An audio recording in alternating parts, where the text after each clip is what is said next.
Ever wonder why we're so obsessed with stories about rich people? From Pride and Prejudice to Crazy Rich Asians, literature seems fascinated with wealth and class. Today, we're putting on our Marxist theory glasses to find out why, and trust me, it's about to get interesting.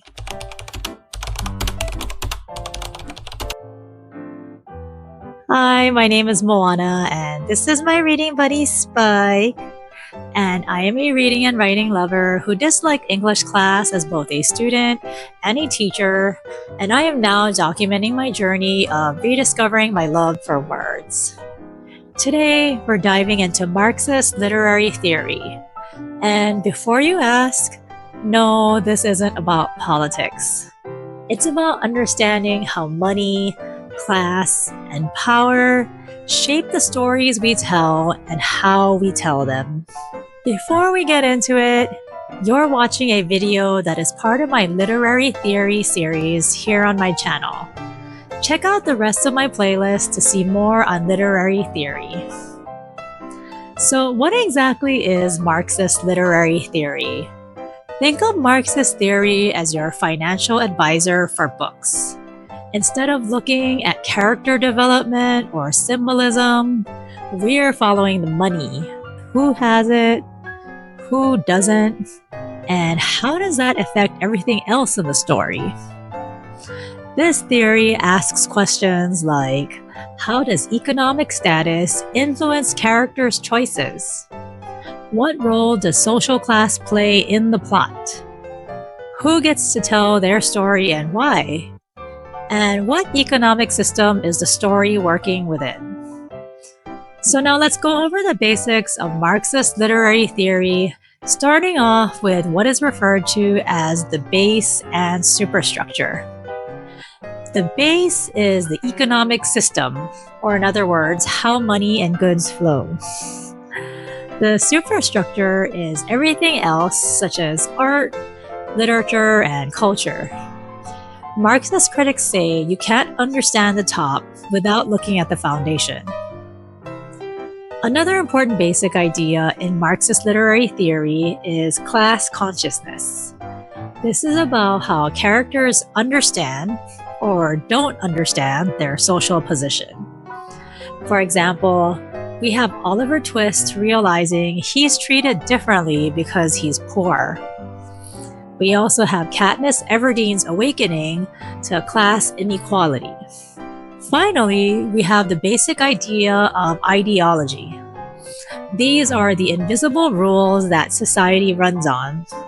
Like how in Romeo and Juliet, everyone just accepts that arranged marriages are normal, parents have absolute authority, and social status determines who you can love.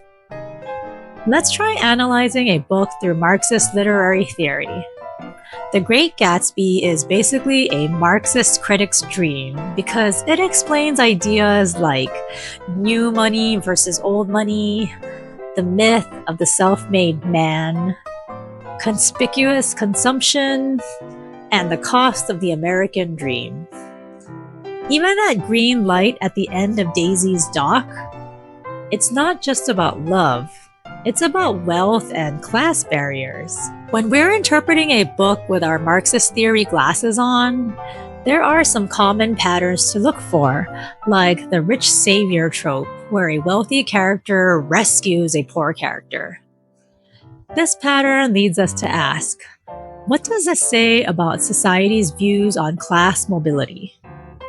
Another pattern is the poor but noble character, which tells us that poverty equals moral superiority. A good example of this is Jean Valjean in Les Miserables, who is imprisoned for stealing bread to feed his family, but he never loses his moral consciousness. This pattern leads us to question, is this empowering or just romanticizing poverty? Finally, we have the social climber, where we see characters trying to move up in class. A classic example of this would be Jay Gatsby of The Great Gatsby. A little bit of a spoiler here, this pattern Okay, I have to apologize. We have people cutting grass outside, so Spikey's going crazy. Hopefully it's not too noisy. A little bit of a spoiler here. This pattern usually ends in tragedy, unfortunately.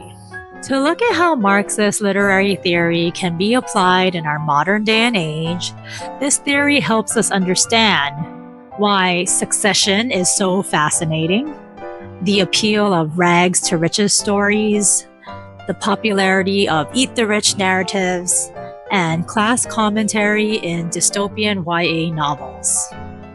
When reading with Marxist theory, we should ask, who has economic power and why? How do characters earn money? What economic system is presented as normal? Who benefits from this system? What role does material wealth play? Understanding Marxist literary theory helps us recognize economic patterns in storytelling. It helps us understand class representation in media. It helps us see how money shapes narratives. And it also allows us to read more critically and consciously. So I want to hear from you. Pick any book or movie and try these questions. How does money influence the main conflict? What class perspectives are missing? And how is wealth portrayed? Share your insights in the comments below. For my next video, we'll go over post-colonial theory, where we'll explore how literature deals with cultural power and identity. Thank you so much for joining me for this video, and if you enjoyed it, make sure you hit that thumbs up button and subscribe to see more of my bookish content. Until next time, happy reading and see you soon. Bye!